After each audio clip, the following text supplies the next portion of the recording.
व्यतीत कर दिए तो देह धारण करना व्यर्थ रहा सखा। महाराज, परंतु इसका कारण है।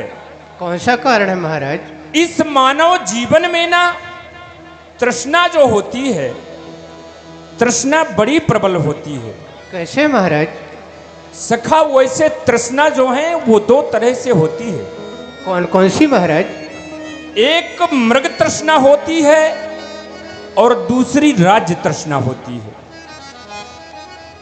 मृग तृष्णा जो होती है वह सिर्फ एक मृग का ही शिकार करती है, परंतु राज्य तृष्णा जो होती है वो राजकोष, राज खजाना, साथ साथ राजा का भी बलिदान करती है। सत्य है महाराज।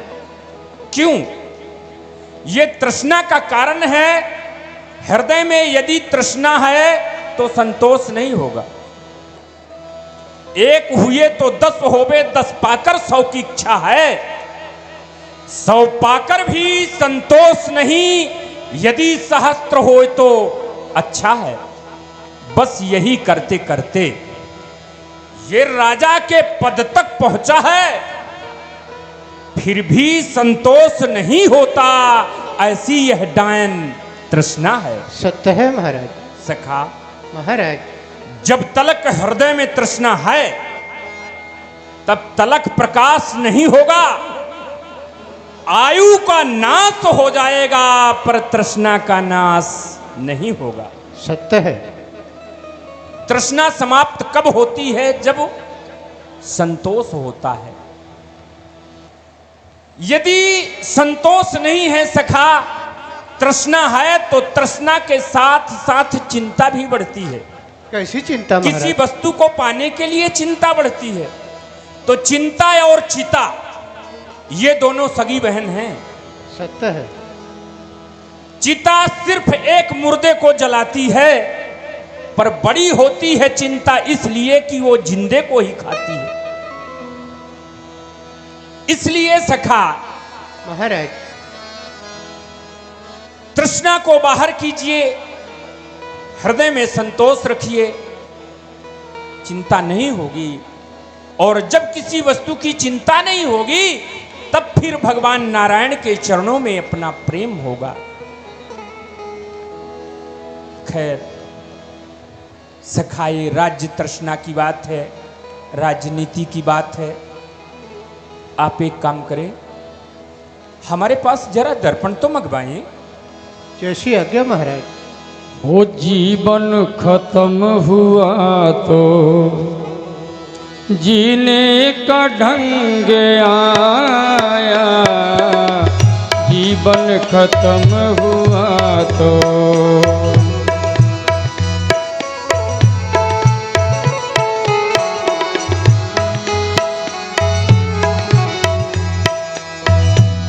राय सुभाय मुकुर कर लीला, जीने का ढंग आया, बदन बिलो की मुकुर श्रम कीन्हा, जीने का ढंग आया, श्रवण समीप भये सितु केसा, जीने का ढंग आया, मनहु जरठपन अस उपदेशा, जीने का ढंग आया, जीवन खत्म हुआ तो जीने का ढंग आया, जीवन खत्म हुआ तो। महाराज, हम विनय करना चाहते हैं। महाराज, आप सभा के बीच में दर्पण को मंगाकर अपने मुखारविंद को अवलोकन नहीं किए। महाराज, ऐसा कौन सा कारण आ गया जो कि सभा के मध्य में आप दर्पण को मंगाकर अपने मुखारविंद को अवलोकन कर रहे हैं? महाराज, इसका कारण क्या है, हम जानना चाहते हैं। समय अनुसार आपका प्रश्न उचित है, क्योंकि दरबार के मध्य में दर्पण अवलोकन करना नीति विरुद्ध या दोष है। यह कार्य जो है श्रृंगार ग्रह का है, दरबार का काम नहीं है। परंतु सखा, राजा के सर पर राज्य मुकुट टेढ़ा होना भी अशुभ बात है।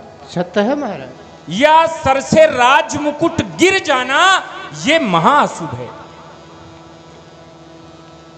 राज दरबार पर बैठा था, आप सबों से चर्चाएं कर रहा था, परंतु सखा महाराज, हमें ऐसा लग रहा था कि मेरे सर का राज मुकुट टेढ़ा है।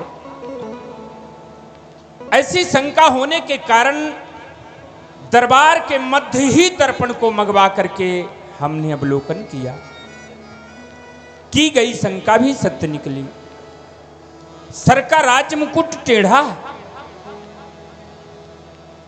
बार बार संभालने का प्रयास करता हूं पर टेढ़ा होता है। इसके साथ साथ सखा एक दृश्य हमने और भी देखा। कौन सा महाराज? हमारे श्रवण के समीप कुछ बाल जो हैं वो सेत हो गए हैं और सेतवाल हमारे श्रवणों में उपदेश दे रहे हैं। ऐसा होता भी है। कहते हैं जो अपने समीपी होता है, निकटवर्ती होता है, वही तो अपने आप को कुछ कह सकता है, उपदेश दे सकता है। तो आज श्रवण के समीप जो बाल सेतु हुए हैं वह श्रवणों में उपदेश दे रहे हैं कि यह सेत केस उपदेश तुम्हें अब बार बार बतलाते हैं। चौथापन आ पहुंचा राजन, अब दिवस अंत के आते हैं। यूं ही जगजीवन बीत गया। कोई आज गया तो कोई काल गया। बस एक काल के मार्ग से महिपाल गया, कंकाल गया। इसलिए अरे दशरथ, कुछ दिन तो फल पाले अब तू। ये चिंता में उम्र व्यतीत हुई, निज जीवन सफल बना ले तू। सखा महाराज, यदि यह कह रहे हैं तो इनकी बात हमें मानना चाहिए। ऐसा लगता है मंत्री आता है ये ग्रीष्म काल, सुंदर वसंत ऋतु जाती है, ये तरुणाई हमारी जो जवानी अवस्था थी ना महाराज, तरुणाई में पड़ गई ओस, अब वृद्ध अवस्था आती है। ये काली मतवाली रात गई, आ गया चांद सा उजियाला। अब तकता है राहु चंद्रमा को, है ग्रहण पर्व पड़ने वाला। अब तक उन्मत्त राज में था और बंदा था हुस्न परस्ती का। पर ये कहते हैं कि कब तक निद्रा में सोएगा राजन, कुछ ख्याल है अपनी हस्ती का। बरसों गरजा युद्ध स्थल में और बरसों शिकार में लग्न रहा। बरसों तक ये राजपाट देखा और बरसों महलों में मग्न रहा। अब छोड़ छाड़ झूठे झगड़े और जल्दी तलाश कर मुक्ति को, नादान ब्याज की लालच में क्यों खोए देता है पूंजी को। दे रामचंद्र को राजपाट और वन में जाए तपस्या कर। अब तक तो विषयानंद रहा, पर ब्रह्मानंद की चेष्टा कर। सखा महाराज, यह बाल जो हमें उपदेश दे रहे हैं, इनकी बात मानना चाहिए। इसलिए हमारे इस दरबार पर उपस्थित हमारे समस्त परिकर मंत्रीगण, सचिव हैं, मित्र हैं, ब्राह्मण हैं, या हमारे अयोध्या के जो भी गणमान्य नागरिक हैं, प्रतिष्ठित व्यक्ति हैं, आज आप सब लोग हमारे इस दरबार पर उपस्थित हैं। मैं आप सब लोगों से एक सलाह लेना चाहूंगा, मंत्रणा। और उस मंत्रणा को आप सब सत्य और स्पष्ट कहेंगे। मन में किसी के संकोच नहीं होना चाहिए, कोई भय नहीं होना चाहिए कि अगर हम मुंह देखी बात नहीं बोलेंगे तो महाराज नाराज हो सकते हैं। इसमें नाराज होने की बात नहीं है। बात हमेशा सत्य और स्पष्ट बोलना चाहिए, निसंकोच बोलना चाहिए। मेरे भाइयों, वैसे भी आप सबों से सलाह लेना उचित इसलिए है कि राज्य राजा की नहीं प्रजा की होती है। ये राज्य प्रजा की है जो राजा को सौंप रखी है, गरीबों की कमाई है, रियाए की ये थाती है। लुटा डाले अगर राजा तो उसे धिक्कार है लानत, ये जमाना चीख उठेगा अमानत में है खयानत। जब चाहे प्रजा राजा बना दे और जब चाहे तो राजा पद से प्रजा हटा दे, ये प्रजा का काम है। प्रजा ही निर्वाचित राजा, प्रजा ही राजा का चुनाव करती है।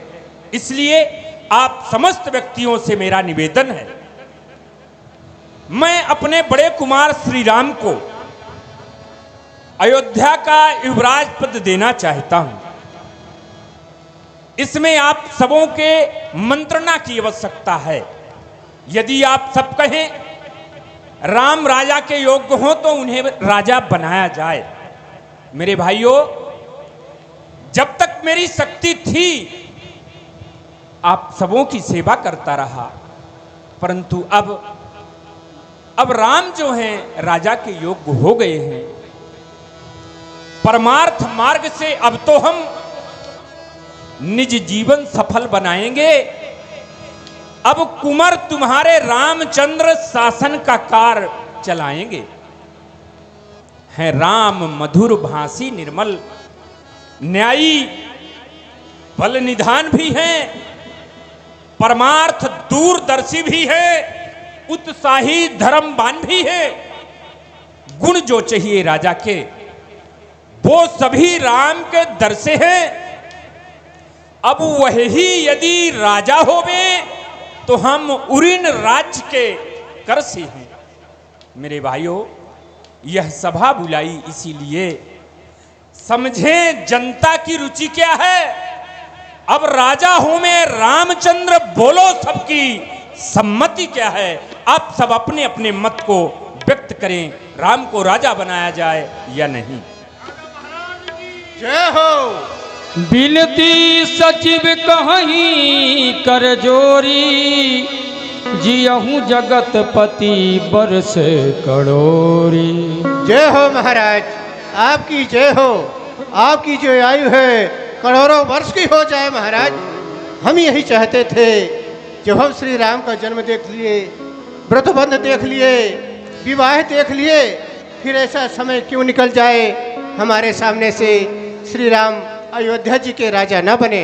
हम सभी चाहते हैं महाराज कि श्री राम अयोध्या के राजा बने। आपका कहना सर्वदा मान्य नहीं होगा, क्योंकि आप हमारे साथ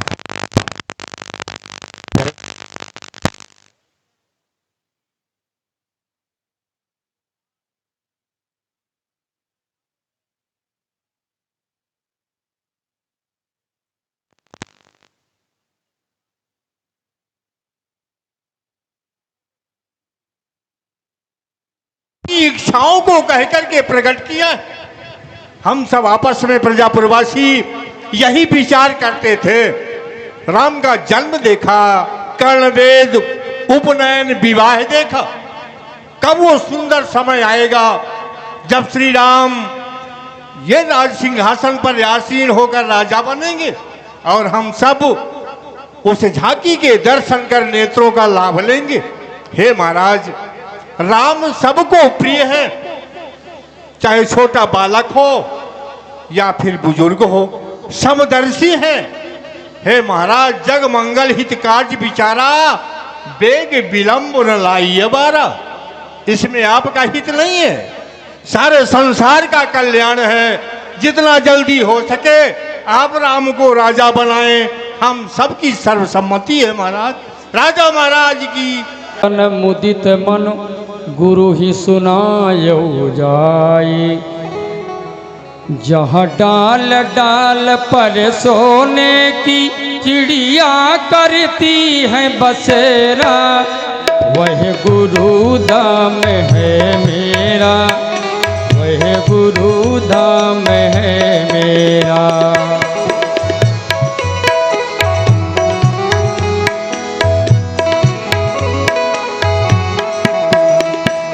जहाँ सत्य अहिंसा और धर्म का पग पग लगता डेरा, वह गुरु धाम है मेरा, वह गुरु धाम है मेरा।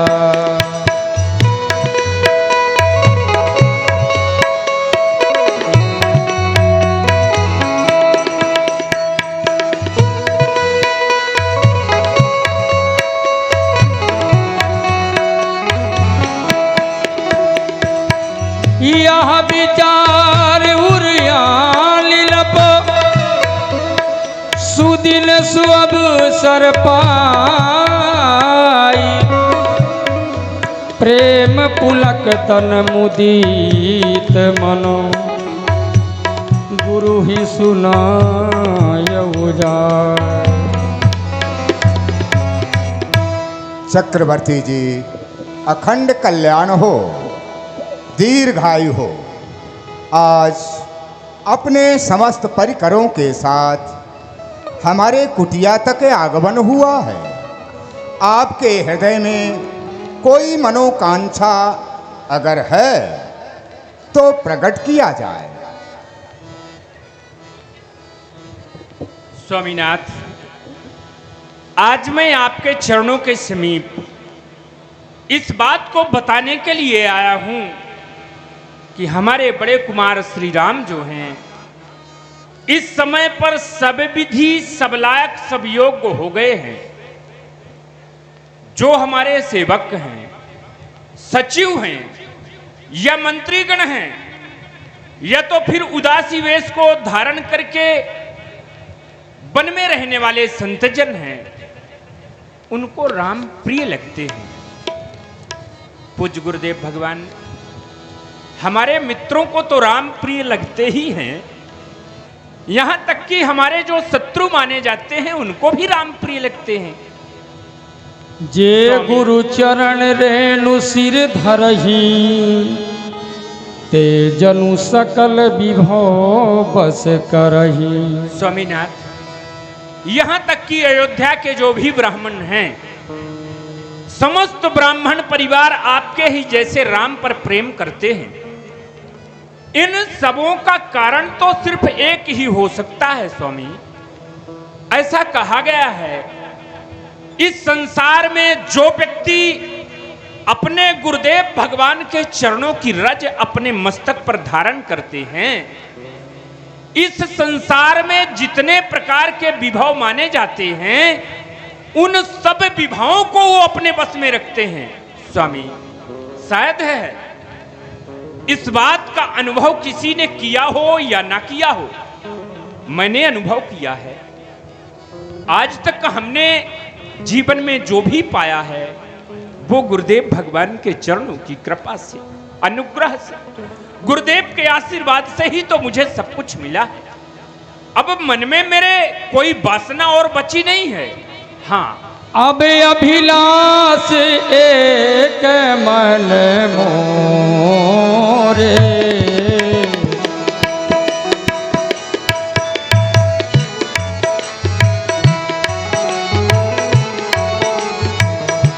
बुझहि नाथ अनुग्रह तोरे, बुझहि नाथ अनुग्रह। पूज्य गुरुदेव भगवान, आज अचानक मेरे मन में एक इच्छा, एक अभिलाषा उत्पन्न हुई। मैंने मन में विचार करते हुए ये सोचा कि क्यों ना पूज्य गुरुदेव भगवान के चरणों में इस बात का निवेदन करूं। यदि गुरुदेव भगवान की कृपा हो जाएगी, उनका अनुग्रह हो जाएगा, तो यह भी इच्छा मेरी पूर्ण हो जाएगी स्वामी, पूर्ण हो जाएगी। राजन राउर नाम जसु सब अभिमत दातार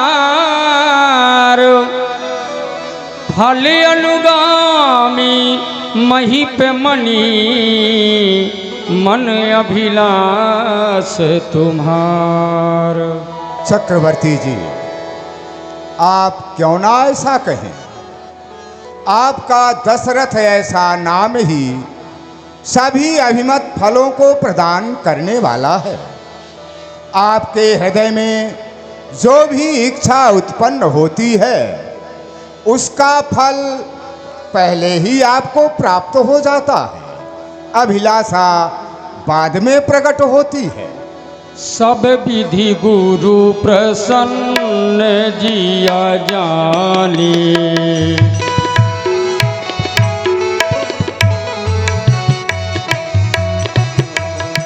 बोले उरा उरा है सु मृदुबानी।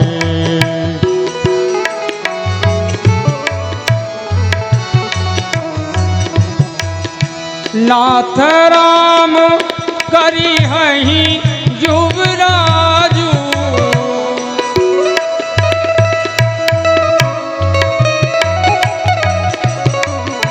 कहिए कृपा करी करिए समाजो, करिए कृपा करी करिए समाजो, करिए कृपा करी करिए समाज। जय हो पूज्य गुरुदेव भगवान की जय हो।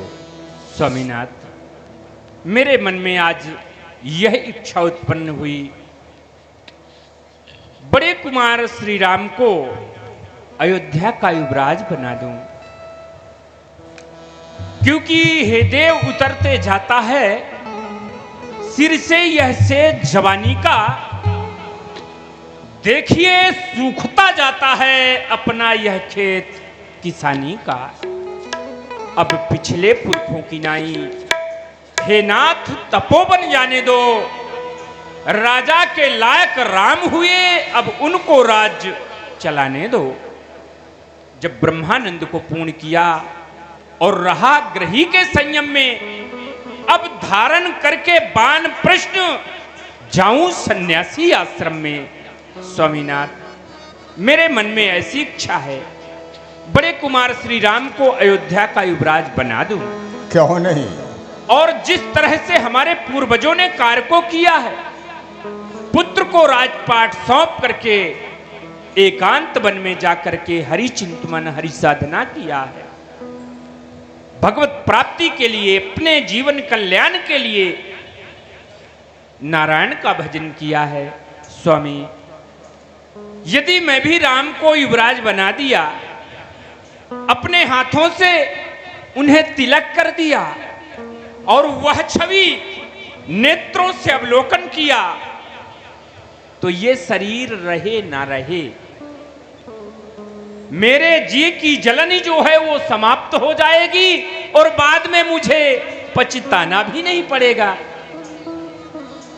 सुन न पजासु विमुख पछताही, जासु भजन बिन जरनी न जाही। चक्रवर्ती जी, अपने प्रेम को रखते हुए, प्रेम का निर्वाह करते हुए आपके राजभवन में आपके पुत्र के रूप में अवतार को लिया है। आपको कहीं जाने की आवश्यकता नहीं है। जिसका भजन आप वन में जाकर के करना चाहते हैं, वही आदि नारायण आपके ग्रह में ही है। बेग विलंबन करिय नपो, साजिए सबई समाज। सुदिन सुमंगल तबहि जब, राम हो ही युवराज। चक्रवर्ती जी, आपने जो विचार किया है बहुत ही उत्तम विचार है, समस्त प्राणियों के लिए सुखमय है। इस कार्य में विलंब बिल्कुल नहीं करना चाहिए। आप सभी समाज को एकत्र करवाइए। सो दिन सुमंगल शुभ घड़ी उसी समय है जिस समय अयोध्या के राज सिंहासन में आपके बड़े पुत्र श्री राम विराजमान होंगे। स्वामीनाथ, फिर हमें आदेशित किया जाए, राज्याभिषेक की तैयारी में कौन कौन सी वस्तुएं लगती हैं? हाँ, मैं प्रातःकाल ही राम को युवराज बना देना चाहता हूं। रात्रि के अंदर ही अंदर जिन वस्तुओं की आवश्यकता हो आप मुझे आदेश दें, मैं उन्हें मंगवाने का प्रयास करूं। धन्य है राजन। हरस मुनीश कहो मृदुबानी, आनहु सकल सुतीरथ पानी। चक्रवर्ती जी, सबसे प्रथम आप समस्त तीर्थों का पानी एकत्र करवाएं। इसके बाद सभी तरह के ऊनी, सूती, रेशमी सभी वस्त्रों को मंगवाएं तथा चर्म, चामर इत्यादि सभी फलों को भी एकत्र करवाएं। ये सब बेटा राम के राज्याभिषेक में काम आएंगे। स्वामीनाथ, सुंदर नगर की सजावट करवाएं, ध्वज पताके लगवाएं, गली और चौराहे में चौके पुरवाएं इत्यादि समस्त तैयारी करवाएं। पूज्य गुरुदेव भगवान, जिस समय हमें राजा बनाया गया था, आपके द्वारा कुछ संयम और नियम के उपदेश दिए गए थे। क्या वह संयम नियम लाला राम को नहीं बताए जाएंगे? अवश्य, वह समय रघुनंदन के लिए भी प्राप्त होगा। मैं अभी जा रहा हूं और राम को संयम और नियम निर्वाह करने का उपदेश दे करके आ रहा हूं।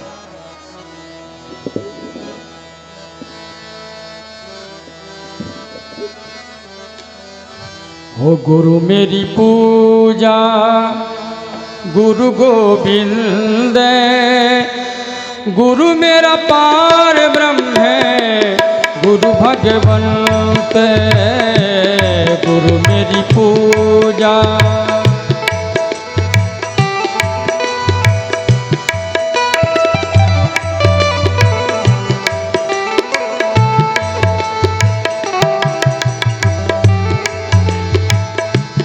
गुरु गोविंद, गुरु मेरा पार ब्रह्म है, गुरु भगवंत। गुरुदेव भगवान को प्रणाम है।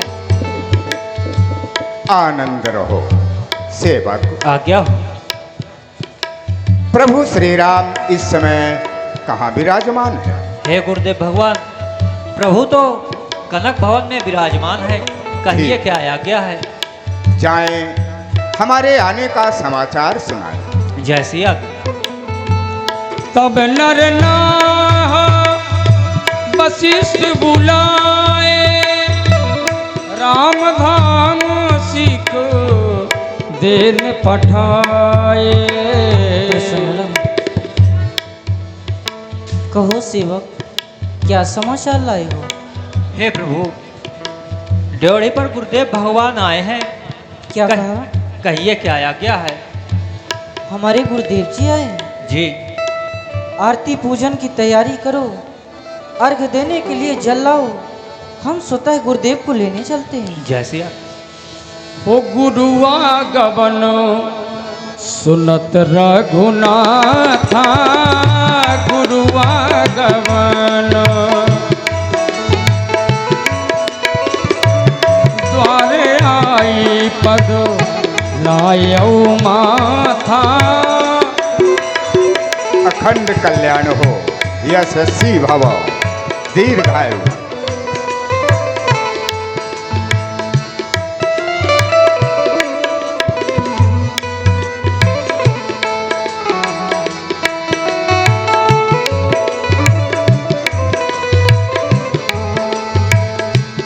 सादर अरग देई घर आने, सो रहा भाती पूजी सन माने, सो रहा भाती।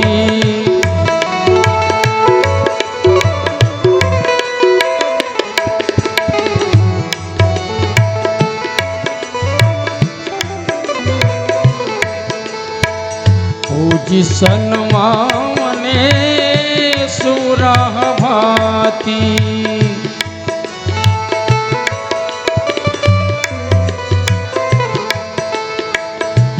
गहे चरण सिया सहित बहोरी, गहे चरण सिया।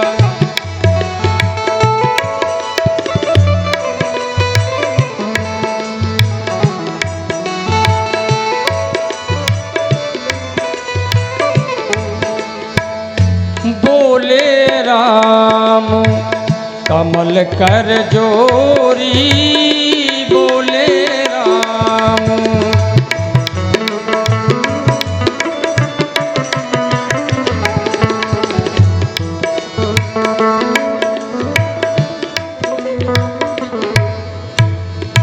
सेवक सदन स्वामी गबनु, मंगल मूल अमंगल दमनु। हे नाथ, सेवक के गृह में स्वामी का आना मंगल का मूल अमंगल का नाश करने वाला होता है, किंतु हे नाथ, उचित तो यह था कि प्रेम पूर्वक दास को ही बुलावा भेजते, ऐसा नीति भी कहती है। किंतु स्वामी, आज आपने अपनी प्रभुता को छोड़कर और मेरे समीप तक पधारे हैं, मेरे ऊपर स्नेह किए हैं। आज यह मेरा आग्रह सभी प्रकार से पवित्र हो गया है। हे गोसाई, अब जो आदेश हो उसका मैं पालन करूं, क्योंकि स्वामी की सेवा में ही सेवक का लाभ होता है। रघुनंदन सुनी सनेह साने बचन, मुनि रघुबर ही प्रशंस। राम कसना तुम कहहुअस, हंस बंस अब तंस। रघुनंदन, तुम्हारा तो अवतार ही गौ ब्राह्मण संत मुनि महात्मा भक्तों को सुख प्रदान करने के लिए हुआ है। ओ तुम तो इस रघुवंश कुल में एक आभूषण की तरह हो, हंसवत हो, ऐसा क्यों ना कहो लाल। बरनी राम गुणशील शोभाऊ, बोल्यो प्रेम पुलक मुनिराऊ।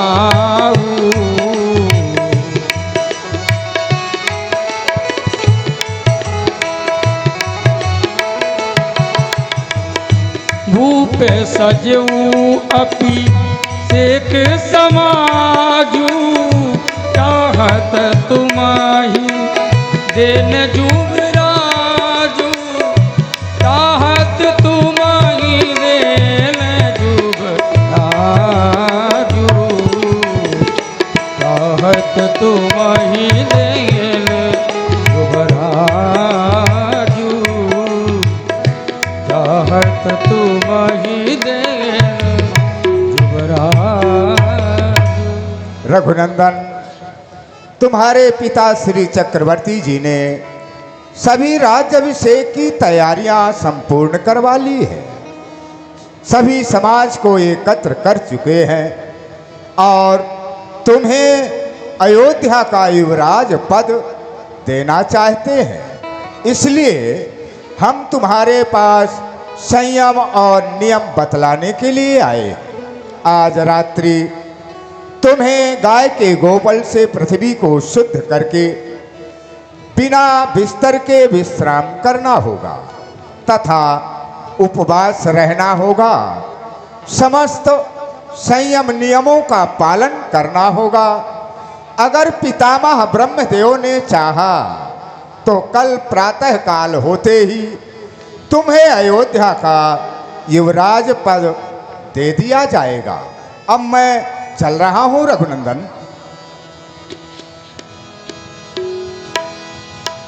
गुरु सिख दे राय पहि गयऊ, राम हृदय अस विस्मय भयऊ।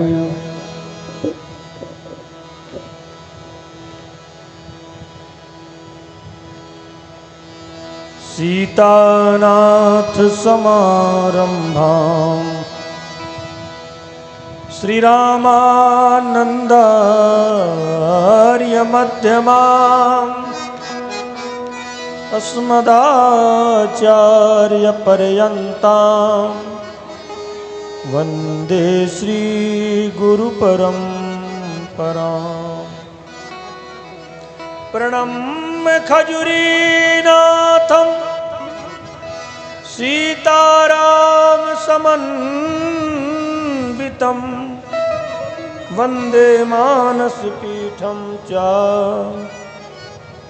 खजुरीताल नमाम्यहम्।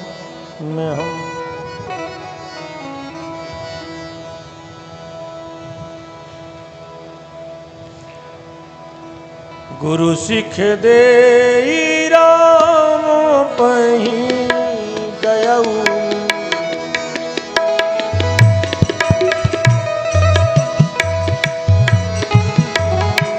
राम हृदय अस विस्मय भयऊ।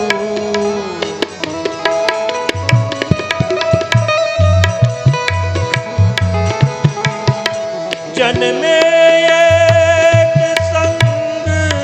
सब भाई भोजन शयन केली लड़काई विमल बंश यह अनुचित हेतु बंधु बिहाई बड़े ही अभिषेकु।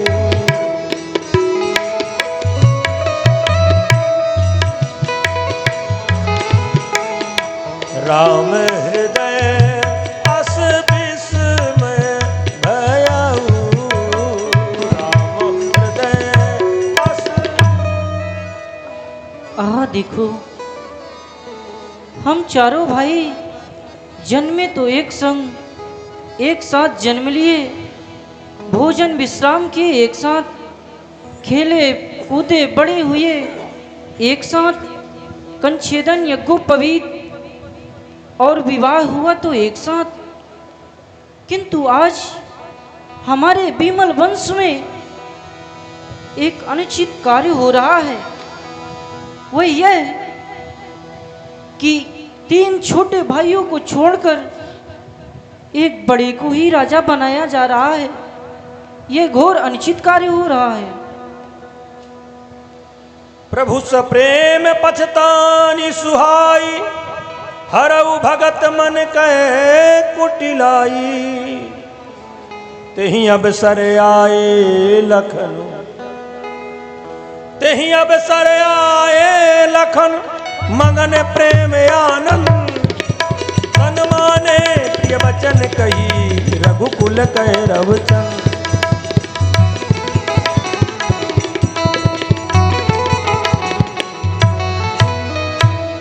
भैया लक्ष्मण, कहे भगवान, अभी तक कहाँ थे? हे भगवान, मैं तो अभी सरजू मैया के किनारे खेल खेल रहा था। लक्ष्मण, जानते हो अभी अभी हमारे पूज्य गुरुदेव जी यहाँ पर आए हुए थे और वह हमारे राज्याभिषेक की बात कह रहे थे। हे भैया, ज्यादा खेल कूद में ध्यान मत दो, अब राजपाठ में भी ध्यान दो।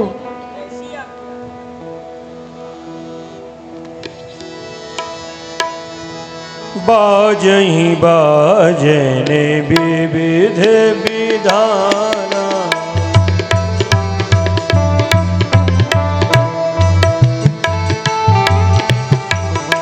पुर प्रमोद नहीं जाई बखाना।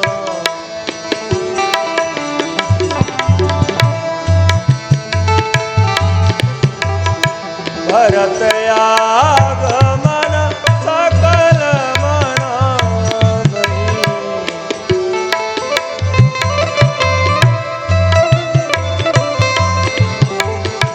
आ बहु बेग नयन फल पा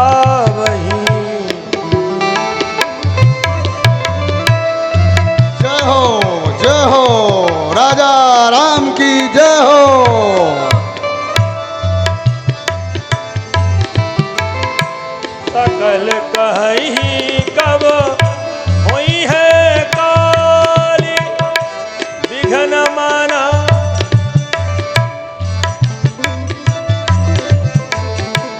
विघन मना वही देव कुचाली नहीं सुहाई नयवद बधावा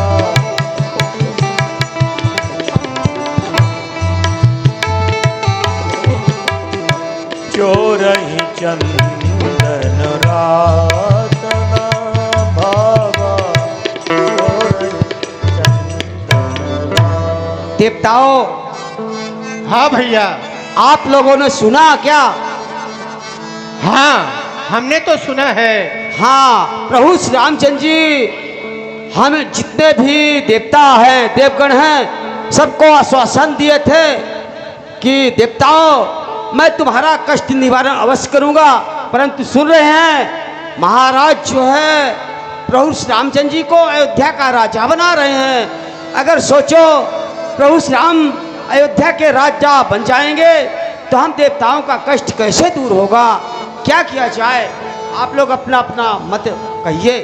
सत्य भैया, आप कह रहे हो कि श्री राम अयोध्या जी के राजा बन जाएंगे तो वन के लिए नहीं जाएंगे, और जब वन के लिए नहीं जाएंगे तो उस तरह का कष्ट बना ही रहेगा। इसलिए अपने महाराज जो देवराज इंद्र हैं, महाराज आपकी जय हो। देखिए देवताओं, अब हम देवताओं का कष्ट केवल माँ सरस्वती ही निवारण कर सकती हैं। चलिए उनके शरण में चला जाए, उनसे ही विनय की जाए, वही हमारी रक्षा सहायता कर सकती हैं। जय हो। अच्छा ओ विचार माया हृदय में विराजो महामाया,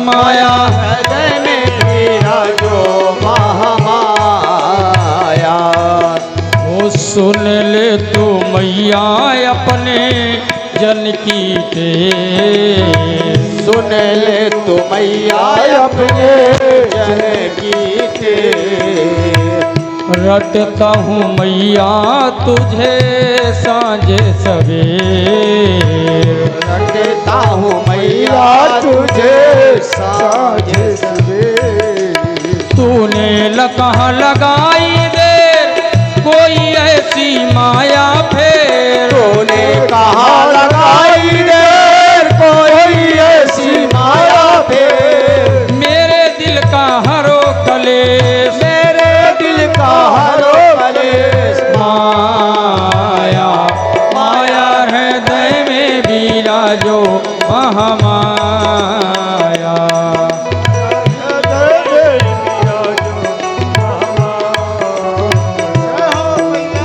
जय हो अम्बे तेरी जय, काल कंठ सुन ली जय जय, जय हो अम्बे तेरी जय, हो काल कंठ सुन ली जय जय, काल कंठ सुन ली जय जय, हो गणनायक वरदायक महामाया, हृदय में विराजो महामाया, हृदय में विराजो महामाया। जय हो मैया, कहिए आपकी देवताओं, जय की जय हो। कहिए आज हमें बुलाने का कारण क्या है?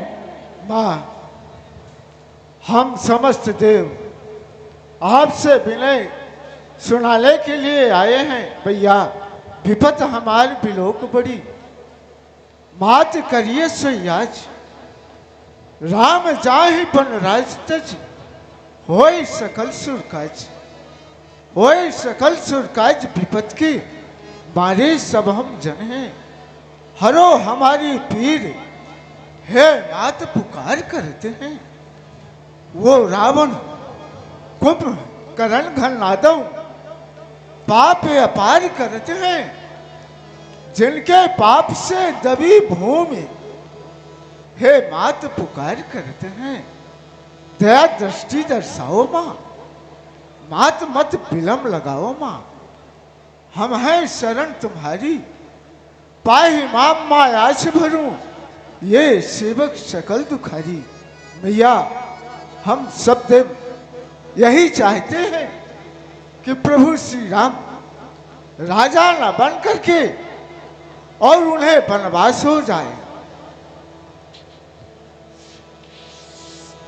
सुन सुर बिनय ठाढ़ पछताती, भयउ सरोज विपिन ही मेराती।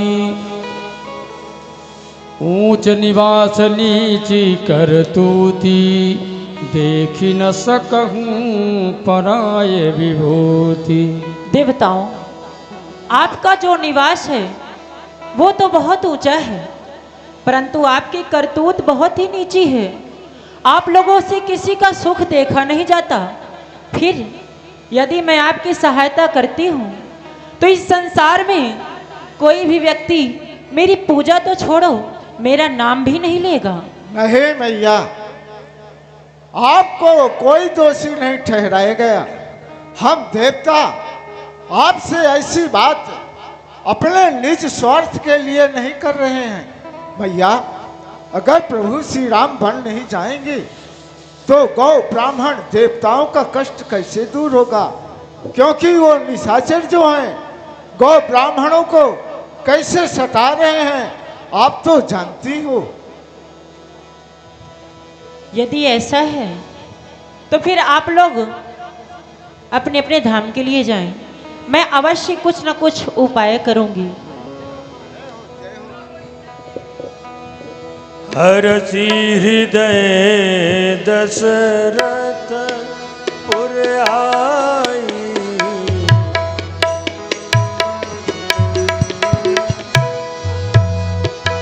सरस्वती है मेरो नाम, मैं तो ये देवलोक से आई। सरस्वती है मेरो नाम, मैं तो देवलोक से आई।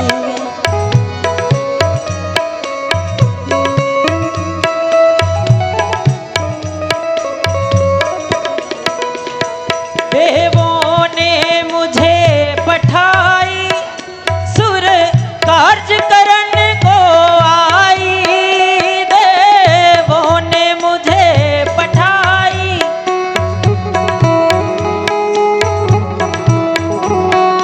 देवों ने मुझे पठाई, सुर कार्य करने को आई। मैं तो करी हूँ पूरन काम, मैं तो देवलोक से आई। सरस्वती है मेरो नाम।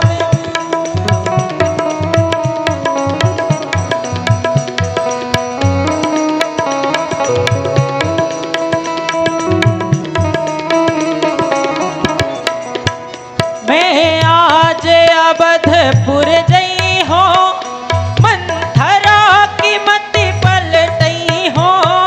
मैं आज अवधपुर जई हो,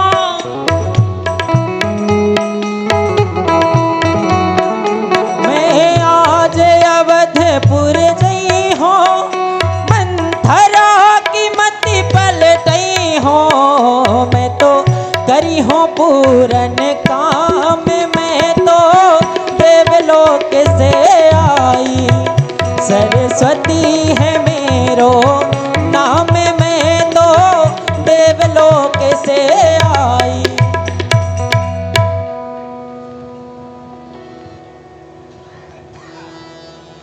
नाम मंथरा मंदमती, चेरी कह कई केरी।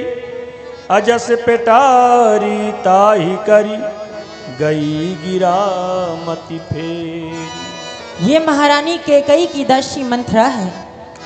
यदि मैं इसकी मति को फेर देती हूँ तो मेरा जो कार्य है वो सिद्ध हो जाएगा। दासी मंथरा, तुम्हें कोई ना कोई योजना बना के महारानी कैकई के जरिए महाराज से 2 वरदान प्राप्त करवाने होंगे। पहले वरदान में भरत के लिए ये 14 वर्ष का राज तिलक, और दूसरे वरदान में श्री राम के लिए 14 वर्ष का वनवास। मेरा इतना कर्ज तुम्हें करना होगा दशी।